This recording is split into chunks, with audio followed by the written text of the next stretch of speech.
Hello, everyone, and welcome to our District Administration web seminar here today, which is entitled Avoiding or Correcting Parent Communications Compliance Findings, which is brought to you by the generous support of our sponsor here today, Parent Notices by Transact Communications. Now, before we get started, I'd just like to share just a few housekeeping items with you. Just take a few moments. If at any time you need any technical support today, just use the chat panel, which you can find on the lower right side of your screen. Then select on my name, which is Stephen Blackburn or host, and then just type in your message and I'll get back to you as quickly as I can. I'm also about to submit a phone number and access code in the chat that you can dial in if you want to listen in privately or if you don't have any speakers. So look out for that as well. We will also be welcoming any questions that you have today with a Q&A session that will be happening at the end of the presentation. So you can submit a question by using the Q&A panel, which you can find at the bottom right side of your screen, and then just send your questions to all panelists, and then we'll answer them live on the show when we get there. If you don't see the chat or the Q&A panels, just look again to the right of your screen, bottom right side of your screen, and then click on the expand triangle, which is directly in front of the panel name to make sure you have access to it. Also, the last thing I'd like to note, and then we'll get started, is that if you would like to access the webinar at a later time, you'll be pleased to know that everyone who is registered and who is attending here today, all of you will receive an email with a link to the slides as well as an archive recording. And now it is my pleasure to introduce our speakers here today and get this started. We have Dr. David Holbrook, who is the Executive Director of Federal Programs and State Relationships over at Transact Communications. And with him is Brian Clark. Brian is Transact Communications Parent Notices Sales Representative 3. Hello, Dr. Holbrook and Brian. Great to have you with us here today. Thanks very much, Stephen. It's really great to be with you. And let's go ahead and get started. I'm going to do the initial part of this presentation, and then we'll pick up with Brian in a little bit.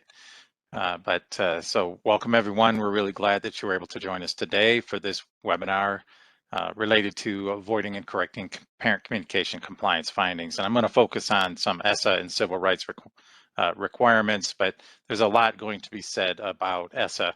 A lot of the information you're going to hear today is going to tie directly into our parent notices product and how that product can help you meet compliance requirements and avoid a compliance finding. So we're going to talk about the risks of a compliance finding, both civil rights and federal monitoring under Essa.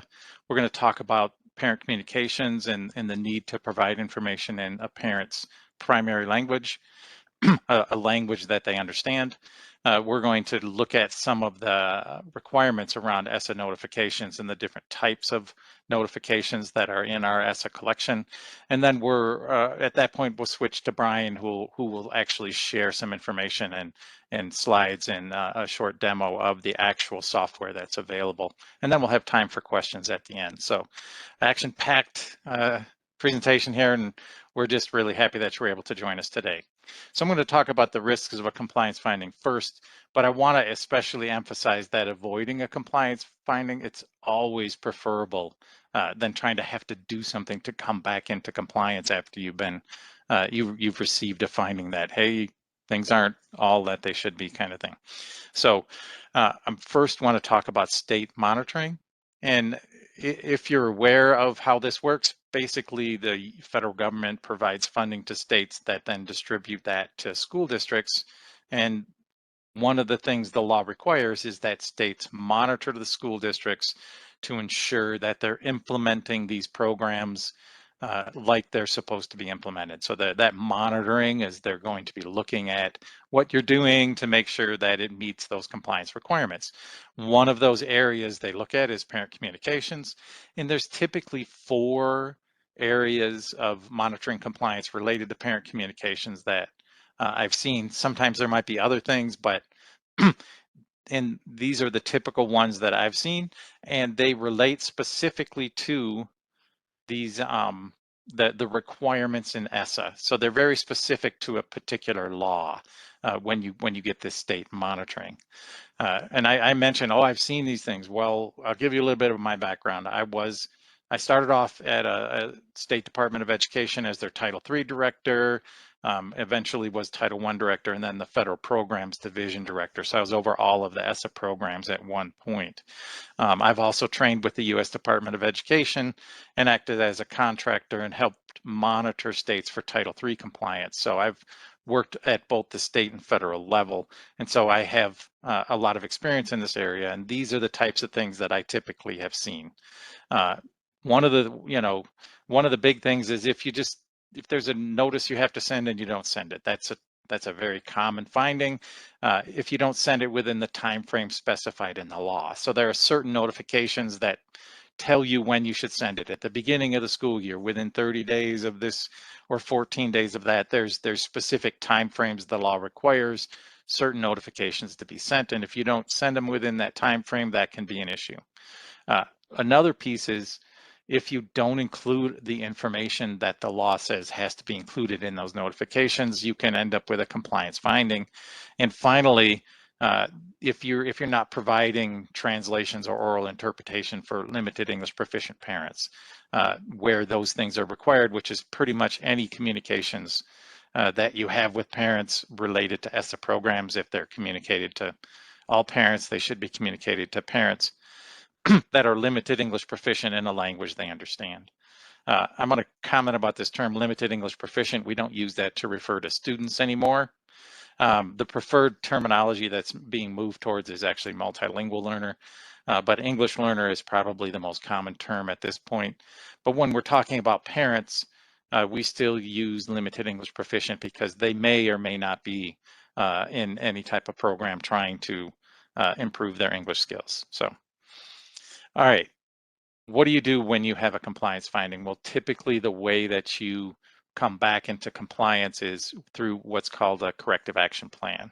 And these plans are implemented by the state, usually over a period of about a year.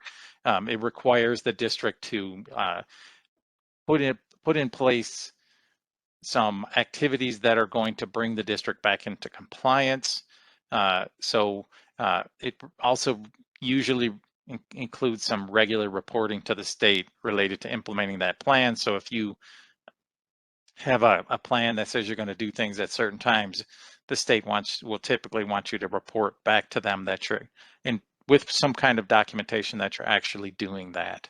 So one of the issues that comes into play is if you don't appropriately implement a corrective action plan, that can lead to you being placed in a higher risk grant category and potentially subject to either further corrective actions or more frequent monitoring. And so it can compound if you're out of compliance and then you don't actually correct that compliance issue. So these are like additional things that you have to do if you end up with a compliance finding. So it's always preferable to avoid those compliance findings because then you don't have to follow up with all of these additional activities. Under civil rights, the compliance findings and the way to come back into compliance is often a much longer process and potentially more rigorous than what you'll see because it's a different type of situation. Civil rights doesn't typically, come in and say, oh, you missed one notification, so we're going to give you a compliance finding. They're looking at trends in a big way, and they're also wanting to make sure that the information you're providing to parents is helping them to be informed about their children's education and to make so that they can make meaningful decisions. And that's a big piece of this. So they're not going to say, oh, you didn't send one notice to this one student. They're going to go, you're not sending the notices that are needed. You're not sending them in a time frame that allows parents to make these meaningful decisions that you're talking about, or the information that you've provided to them. It doesn't include everything that might be necessary to make meaningful decisions. And then, of course, there's the translation and oral interpretation. If you're not providing information to parents in a language they understand, you're going to end up with a compliance finding. All right. Civil rights findings are typically handled through either a resolution agreement or a consent decree. And they're different than what you end up with the state. To the state, you're working with a plan to try to bring you back into compliance. Where a resolution agreement or consent decree with OCR or the Office for Civil Rights under the U.S. Department of Education or the DOJ, the Department of Justice's Civil Rights Division, these agreements or decrees have the force of law. So if you don't comply with a resolution agreement or consent decree, it's considered a breach of law, and you could end up in court with fines and other issues. So just so you know, it can be a little bit not only more rigorous, but have harsher applications of those corrective actions. The difference between a resolution agreement and a consent decree is important to note. A resolution agreement is a voluntary agreement. Districts enter into these with OCR and DOJ.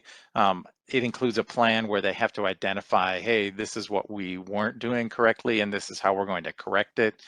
It usually includes providing documentation over a longer period of time than, say, a state monitoring. So over a multi-year period. Typically, I've seen about 5 years, but sometimes it's more, sometimes it's less. Sometimes there's no end in sight for it. It's just, hey, you have to do this indefinitely. And then with a consent decree, it's a little different because a district might disagree with a compliance finding from OCR DOJ or refuse to correct the issue. And at that point, you might end up in litigation. You might end up in court. Now, the Office for Civil Rights at the U.S. Department of Education does not have the authority to litigate. And if they get to the point where they need to take a district to court, they refer it to the Department of Justice. And so the Department of Justice does have that authority to litigate cases in court. And if that happens and the Department of Justice prevails and the judgment is against the district, at that point in time, there's usually this court-ordered plan that includes the corrective actions as outlined by the court, called a consent decree.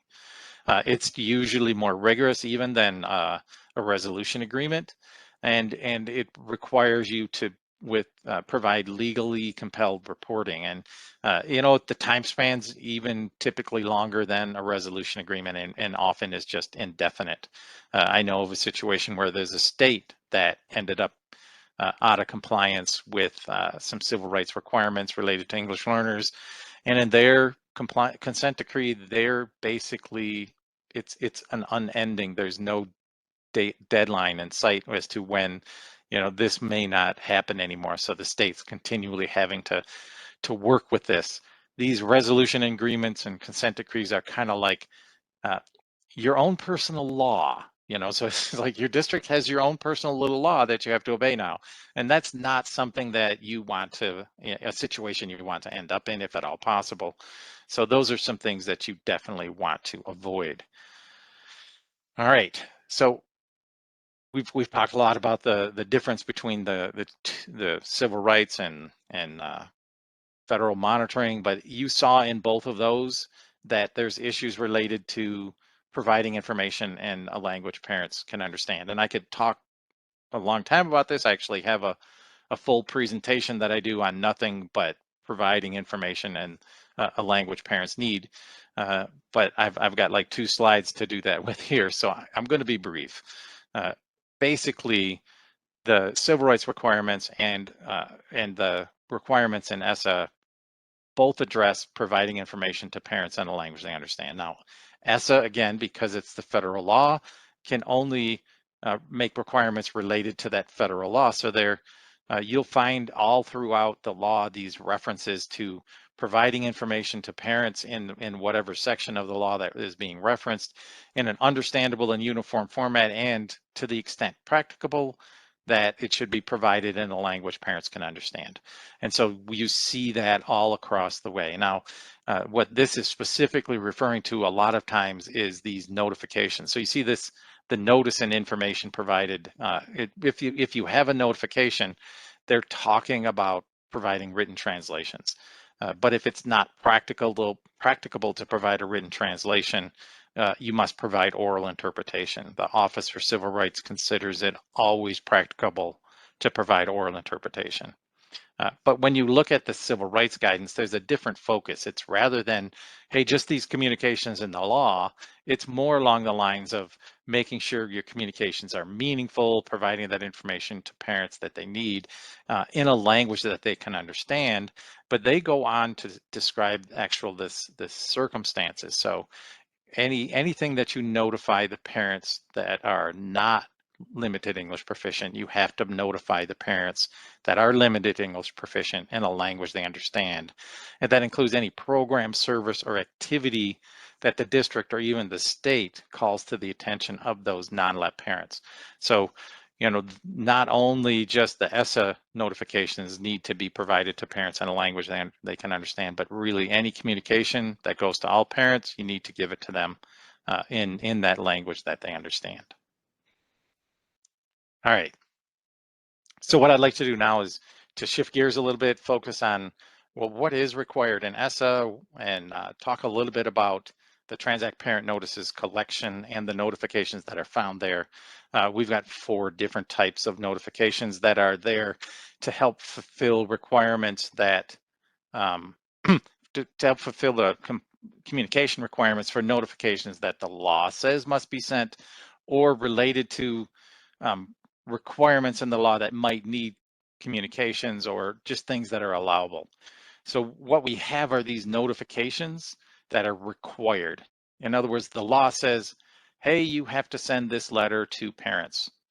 Those are ones that are specifically required, that are outlined in the law. Our parent notice collection also has notifications that are helpful to fulfill compliance requirements.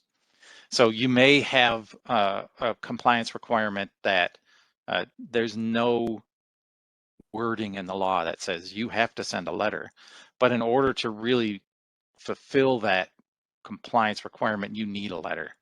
And so those are letters that are helpful to fulfill compliance requirements. There are also allowable activities in the law.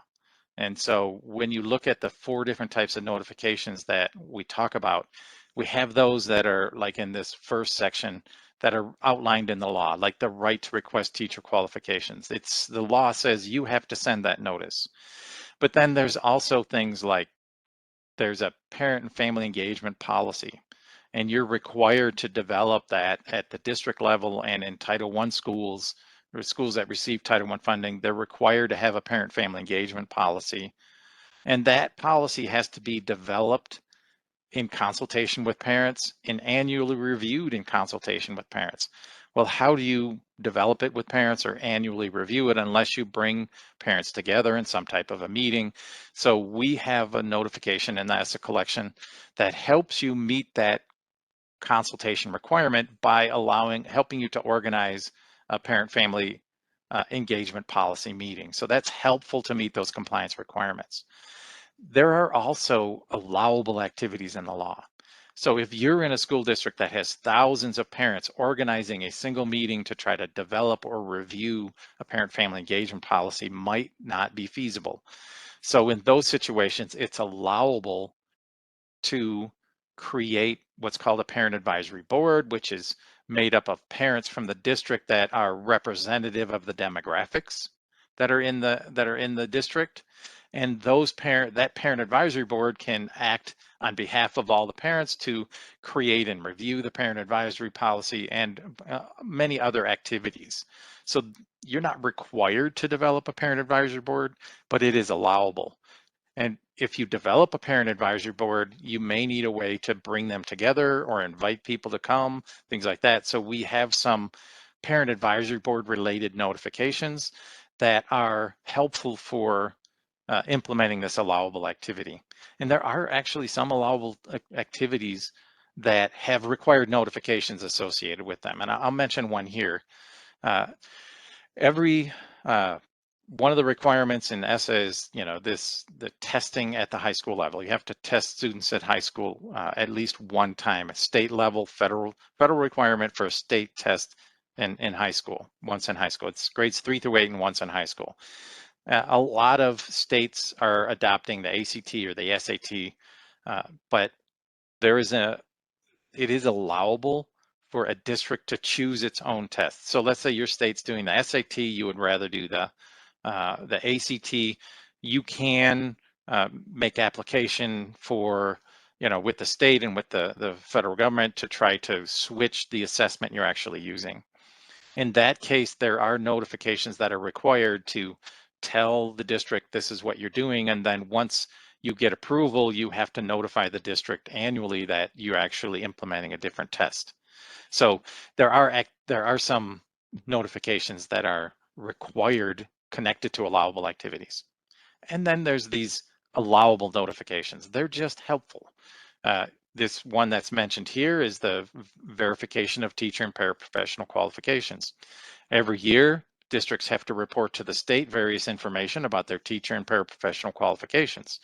You have no obligation to provide that information in a letter. There's nothing in the law that says you have to send this information or do this. However, you do have parent-family engagement requirements. It requires you to keep parents informed and provide them information. And so this is just another letter that's allowable that helps you to engage with parents and provide the information. Hey, if you are doing really well with your teachers, certification and licensure and everything that you have, why not put the information out there to let parents know, how well things are going with their school. So this is just one of those that's important and helpful for parent-family communications. All right. Transact Parent Notices has a way for you to be able to figure out which one of these notices are fall into those different categories. And so we've created this Essa Stakeholder Notifications Checklist and Timeline document. And I've just copied and pasted one line from this into this slide here so that you can see one of the notifications. It's the Parent-Family Engagement Policy Meeting. And you can see it includes the title of the document, where the reference is in the law. Like, why do we have to do this? You want to know? Well, there it is. It tells you who to notify, when to notify them. But then there's this required versus allowable column. And you'll see 4 different things in here. You'll see required with no asterisks. Those are those ones that the law says you must send. Then you'll see required with an asterisk. Those are notifications that are helpful to meet compliance activities. You'll see allowable. And those are the ones that are those helpful ones that the law doesn't say anything about. You have to send this. But if you see allowable with some description, those are those ones that are related to allowable activities. And it tells you whether you have to send it or not, or why, and some other helpful information there. So that's the way you can tell the difference between those 4 types of notifications in our Essa collection. Brian's going to talk to you more about this particular document later and how it ties with some other tools. But so I'll leave that to him, and I'm going to move on and just review 3 different areas where we have notifications that are required in the law, just to show you kind of some of those, how those look and what they work, how they work. There's 110 notifications in the Essa collection, and I'm just covering a handful of them here. So just keep that in mind. One of the things that is required, and if you remember from No Child Left Behind, there was the highly qualified letters that had to go out. Well, now they've changed it to focus on state certification and licensure. But here's the actual quote from the law. And a lot of people think, oh, it's a teacher thing. It must be in Title II, which has funding for professional development for teachers and things like that. But this is actually a Title I requirement. And you can see here's the section of the law. It says beginning of the school year, so it tells you when you have to send it. It says you shall notify parents. Whenever you see shall, think you must. I must do this. If it says may, that's like, okay, maybe I do it, maybe I don't. But if it says shall, you have to do it. This is like you have to notify parents of information regarding the professional qualifications of their teachers and paraprofessionals. And you can see this second section that if parents request this information, you have to provide it to them. So there's two notifications associated with this section, and it relates to that teacher and paraprofessional qualifications as to whether they meet state certification and licensure, and whether they're teaching in their grade level and field of discipline for certification.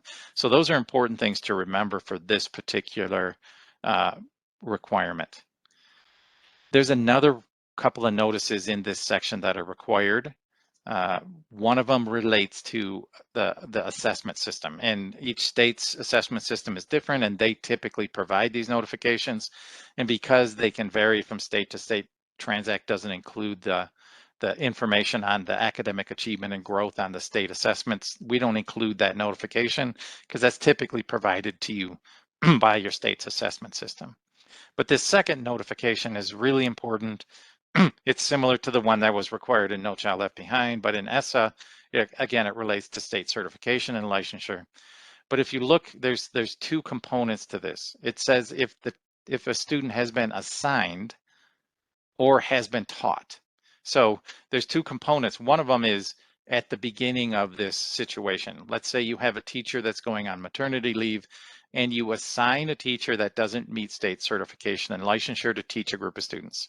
At that point, when the teacher is assigned, you have to notify the parents that your child is going to be taught by this teacher that doesn't meet state certification and licensure. The other situation is maybe you have a teacher who is sick, something happens, and they are out for a longer period of time than expected, 4 weeks or more. And suddenly you've had substitute teachers teaching a class of students for 4 weeks or more that didn't meet state certification and licensure. At that point in time, when you reach that 4 weeks, you have to send that letter at that point in time. If it's assigned, you do it beforehand. If it's unexpected and taught, you do it afterwards. And something that's really important to remember here is this isn't a single teacher we're talking about. If you have 4 teachers that teach this class over 4 weeks and none of those teachers meet state certification and licensure, then at that point in time, you need to send the notification, because it's not a single teacher over 4 weeks, it's that they've been taught by a teacher, which could be 1 or more teachers over 4 weeks that don't meet those licensure requirements. And then, so we have these 4 notifications. Of course, the one related to academic achievement is not provided, but we have the annual notification for the right to request teacher qualifications, the one to respond to that request, and then the one for 4 more weeks that we were just talking about.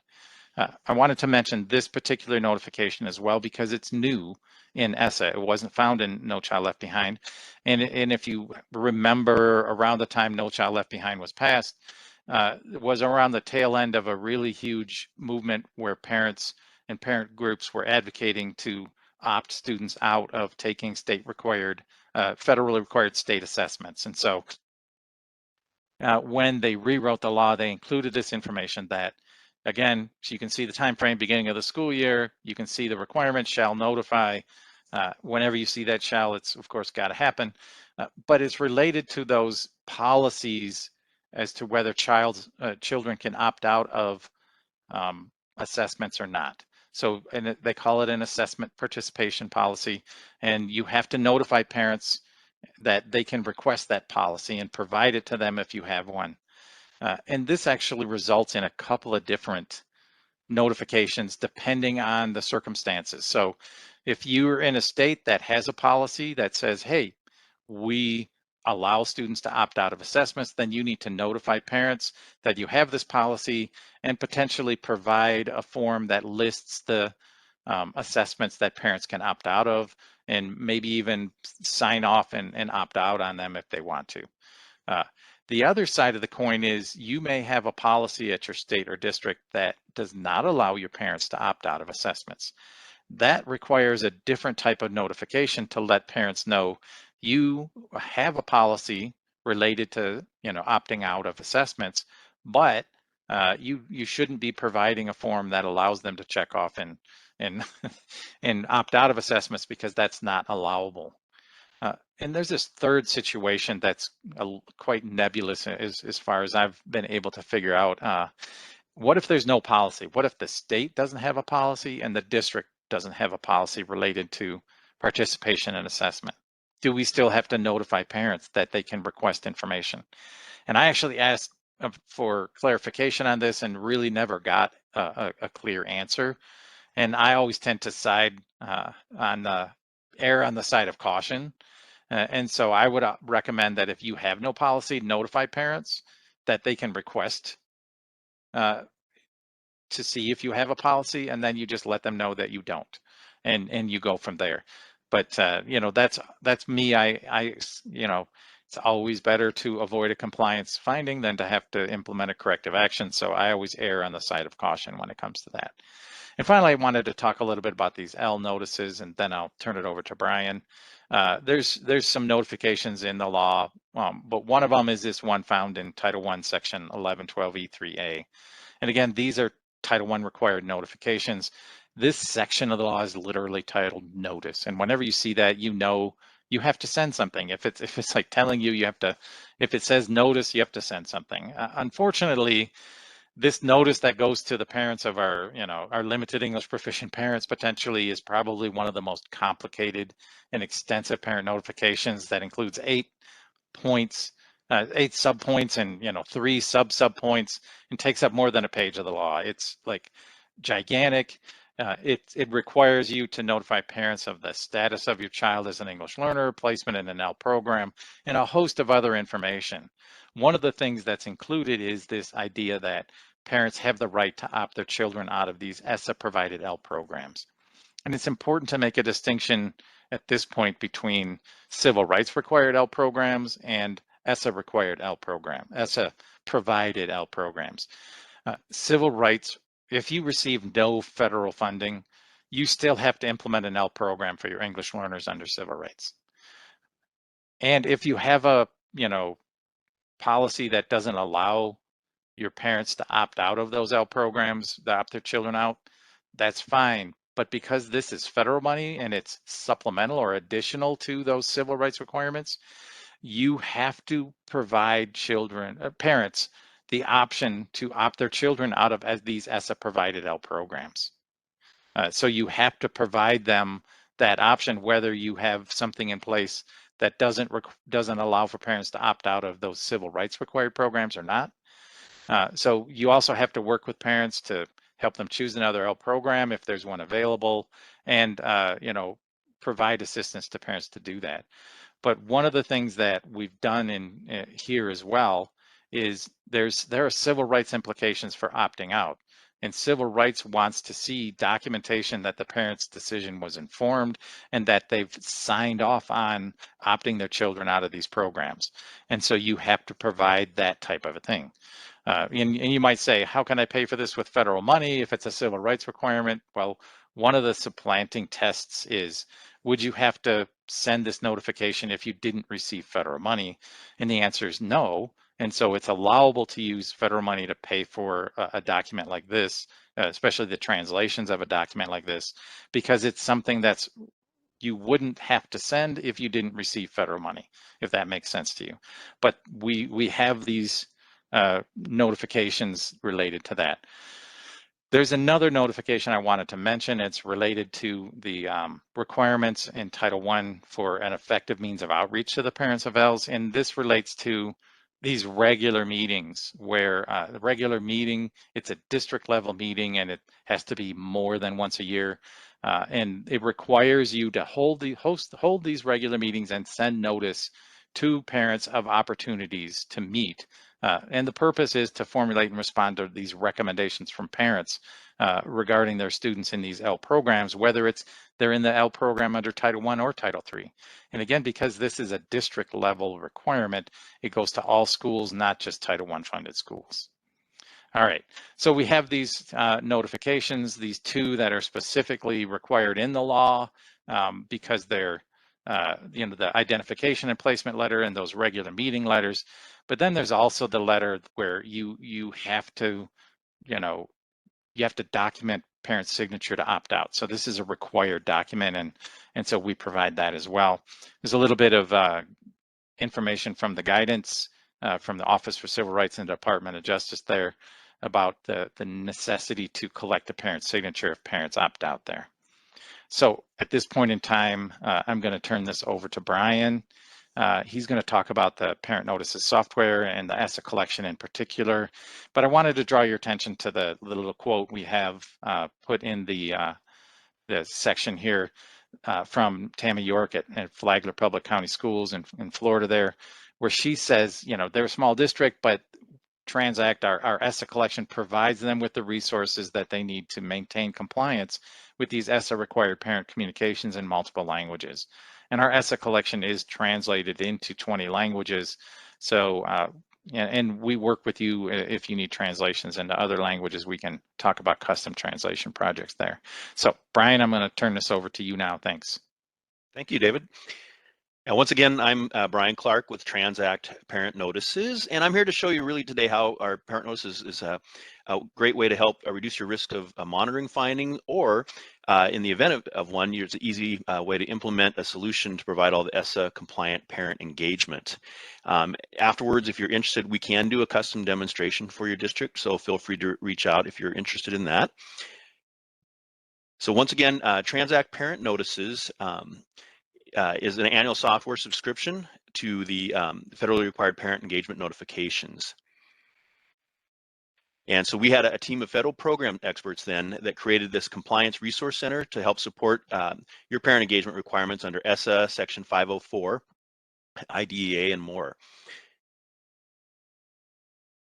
And so we've been providing services for districts now for 25 years and currently partner with 10 state departments of education and more than 8,500 school districts nationwide to help them achieve compliance and save a lot of money on staffing, translation, and legal costs.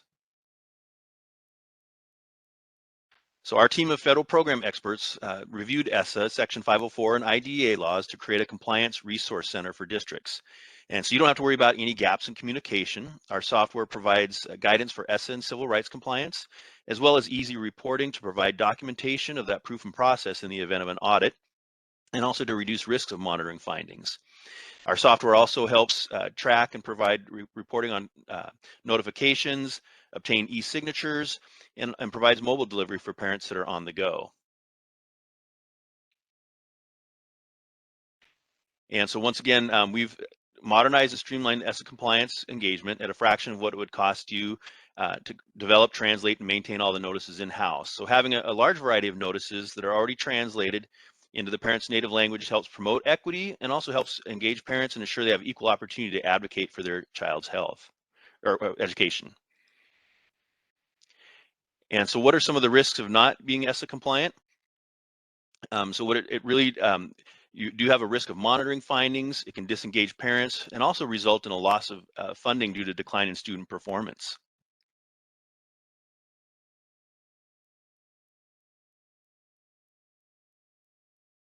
So obviously translations can be really costly or not good quality, and so this really helps to provide that quality in a timely fashion, so you're able to deliver the notices in a quick in an inefficient way.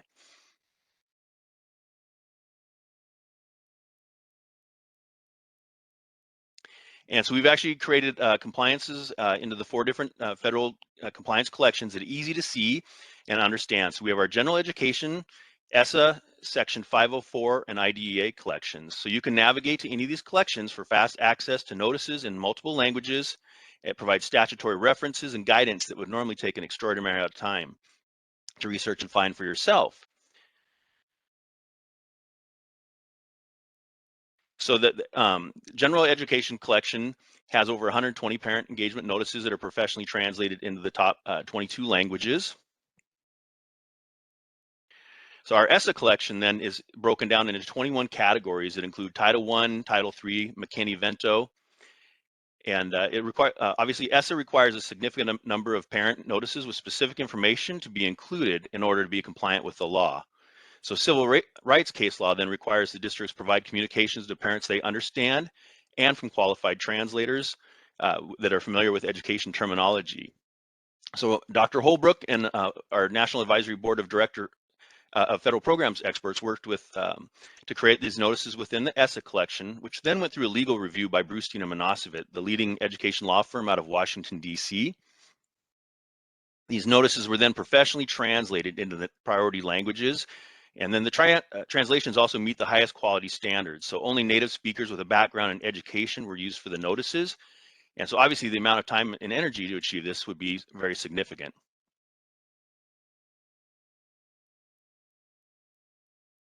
So the Essa collection would be used by Title I directors, parent and family engagement coordinators, Title III directors, homeless liaisons, front office, and more. We also provide the Section 504 and IDEA collections that are used by school and district administrators, special education program staff, as well as staff required to implement the IEPs in Section 504. And we also allow districts to save a lot of time and effort with our SIS integration. So we are currently you can integrate with your SIS system to easily allow you to upload all your district information and keep your contact information up to date. And so we're actually partnered with PowerSchool to provide easy integration. And then with GG4L, all of your student, staff, and parent information is going to be synced nightly to keep all your records up to date without manually having to make changes. At this point, I'm going to go ahead and share my screen and we'll do a tour of the software.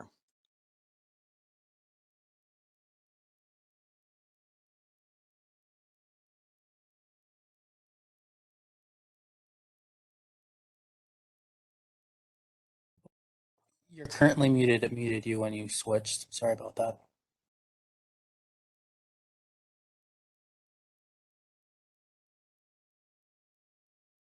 There you go. So this is our parent notices homepage. And so it is customizable and allows your district to post information, as well as provide links to training resources and our customer support team. So on the left-hand side, we actually have the navigation bar where you can easily go to the different notifications or different components of the parent notices software. The center is actually customizable. So you can include like specific messages to your staff. You can also, on the right-hand side, add district side links, such as contact information or web links. And we also have access on the lower part for training resources for any of your staff to use at any time. And then also you can access our live amazing customer care support team for live support. Now the dashboard is going to provide a lot of information for your contacts in the district. And so this is where you can essentially see all the progress of all your notifications that you currently have or in progress of being sent out. You can also track or make a favorite set where all your notifications that you normally send out at a certain time, you might, for example, send out have a beginning of the school year packets. You can put that into your favorite sets. You can easily access all those as well. And then once again, we get down to our parent notices collection. And this is going to have all the 4 collections that we previously mentioned, where you can access all your forms and notices very easily. So we have the 4 different folders there that are based off of the main topic-based collections. And then once you click on those, it'll drop down, and then you'll have different categories on topic-based folders as well. And so I'm going to go ahead and show you one of the documents here, our parent participation form.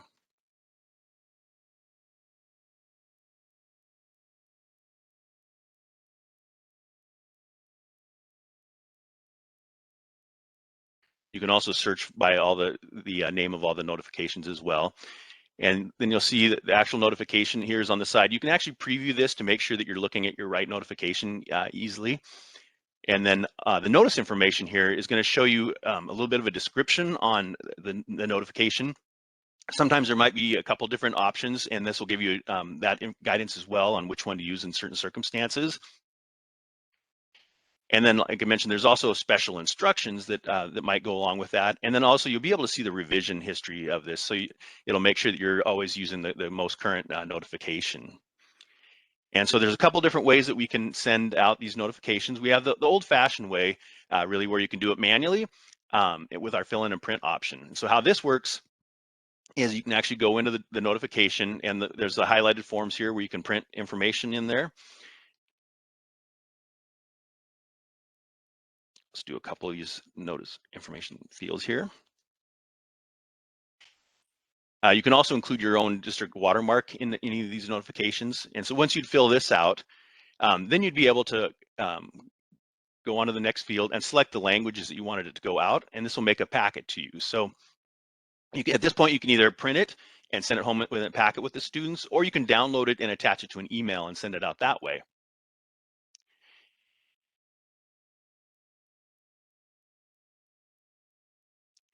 And then the other option that you would have is to send it through our parent view.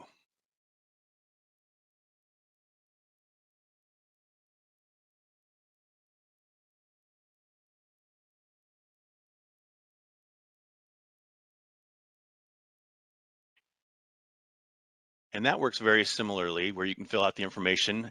It's going to have the form here that you fill out.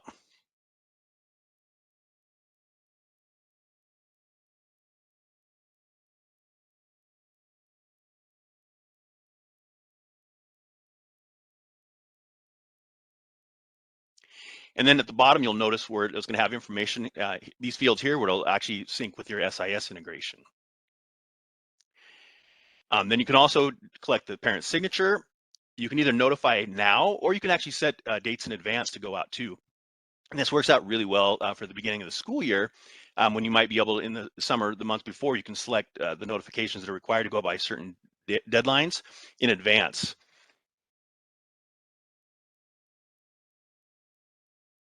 And then from this point, you'll be able to select the different sections, groups, school, or district level. And so you can actually select the group that you want it to go to and select the parents, or the students, excuse me. And then it'll go out to these students in their home languages that the parents need to receive it in. You can approve and send. And at this point, it's going to go back to your dashboard so you can see the actual that's going to be in progress to be sent out.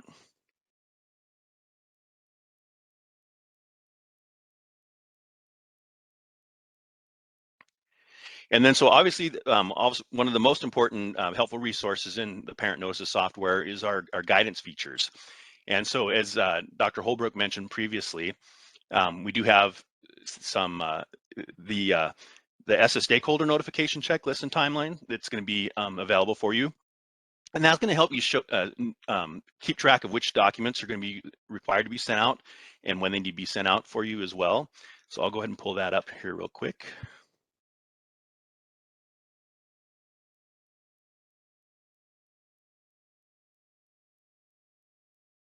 And so what we recommend, like a lot of districts, to do is just go ahead and print this out at the beginning of the school year, and you can go through and fill out all these fields, and it's going to show you once again the document title, and by area, by category, parent and family engagement in this case.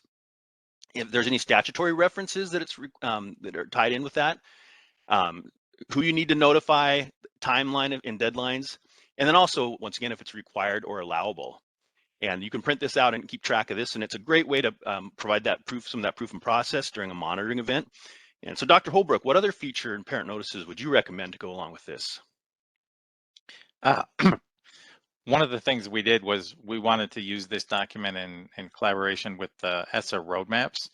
Essa roadmaps are those yes/no slides that walk you through to identify the characteristics of your district. And when you walk through all of the roadmaps, you're able to identify the notifications that your district needs.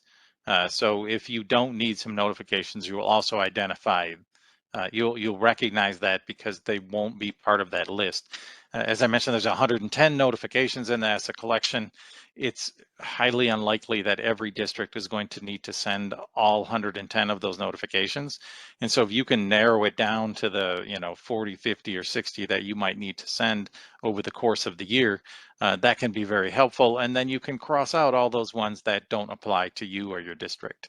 And so that's one of the things that we've done in order to help provide you not only a tool to know which notifications are there, be able to write into that document who's responsible for sending and when they were actually sent, but also to eliminate those notifications that you don't need to send so that you're not concerned about those.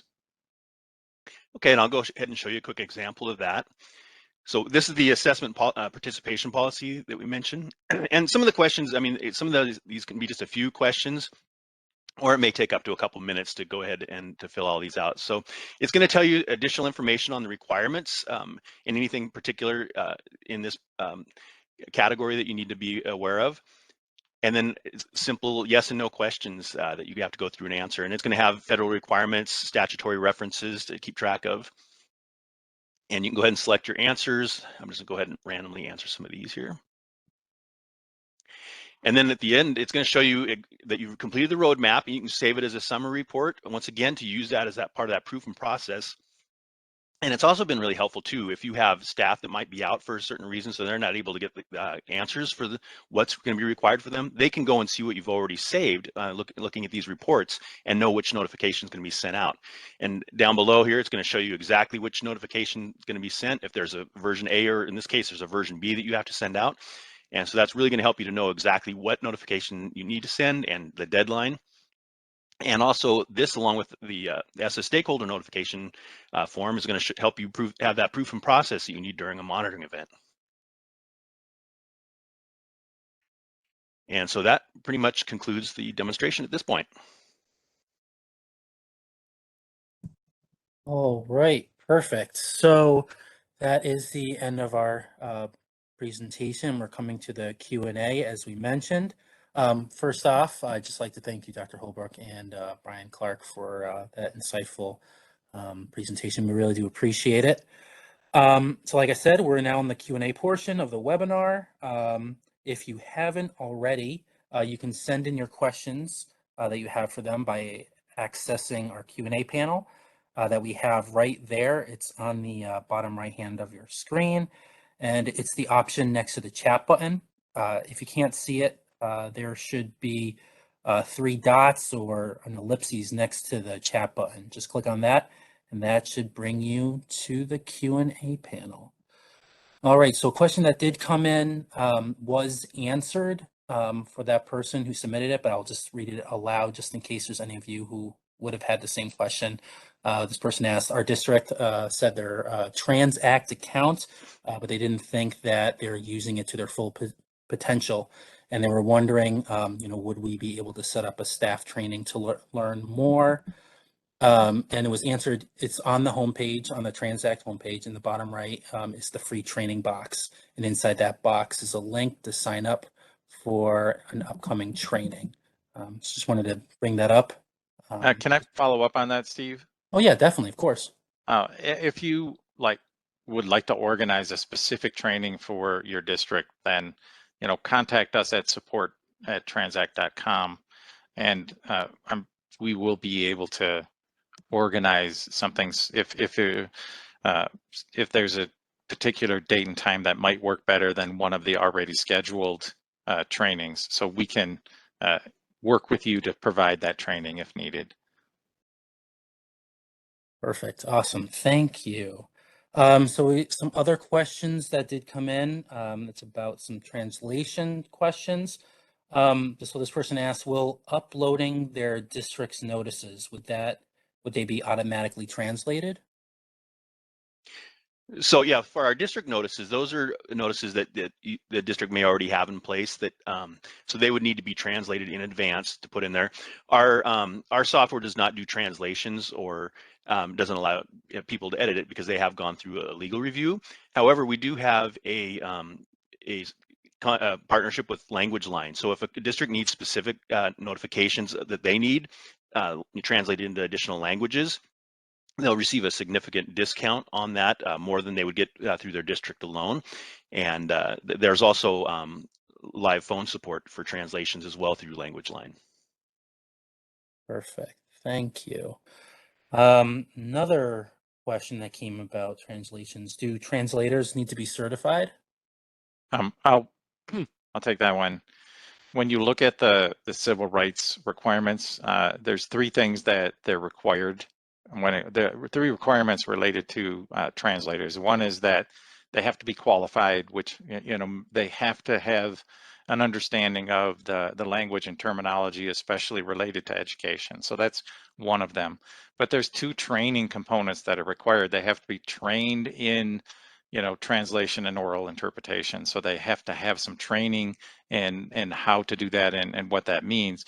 But they also need to be trained in the confidentiality side of things, because there's a lot of personal information that's included, and they need to understand how that's important and how to use that information in a way that they don't violate the person's rights by providing that personally identifiable information to those folks who shouldn't have it. And so it's those three components. You need to work with qualified trained translators. There is nothing in the law under civil rights or elsewhere that requires a certification, but it does require that, again, those translators who are working with these programs are, qualified and trained. So that's where that comes in. Perfect. Thank you. Certification is a bonus. It's always helpful to have that certification, but it's not required. Perfect. Here's an interesting question. So this participant was wondering if their school or district, can they use Google Translate to translate their notices? What is your answer to that? Okay, I'll take that one too. When it comes to any kind of machine translation, the Office for Civil Rights and the Department of Justice discourage the use of those things because of the potential for errors and inaccuracies. The classic example, the example I like to use because it actually is a little humorous, is, if you have students that, you have a lot of snow days and you need to make up a day, and you send a letter to parents about a makeup day, and the translator is confused and translates it as a cosmetics day. So your parents are going to be wondering, this isn't, instead of, hey, we're doing an extra day of school because of a day we missed, we're going to school to learn about putting makeup on. This is a little confusing. So that's a classic example that I like to use. It's rather funny, but making sure that those translations are accurate is extremely important, because you need to communicate information to parents so that they can be informed and make meaningful decisions.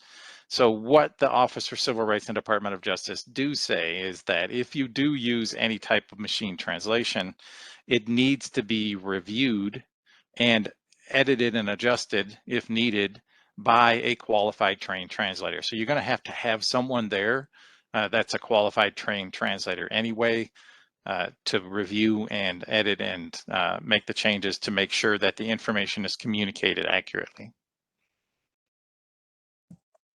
Perfect. Yep, I appreciate that one as well.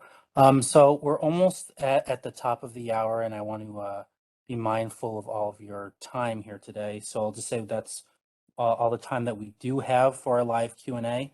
That said, if there were any questions that we didn't get to today, then I'm sure that our partners and friends at Transact Communications, they'll be willing to get back to your questions individually after today's webinar. We at DA will share them with Transact. So if you did send those questions in, don't worry, they'll be responded to promptly. And actually, as I go through my closing slides in just a few moments, please feel free to continue submitting any of your questions, if any do come to mind, and we'll get to them after the show. But first off, before I do that, thank you again, Brian and Dr. Holbrook, for your time here today. And of course, thank you to Transact Communications.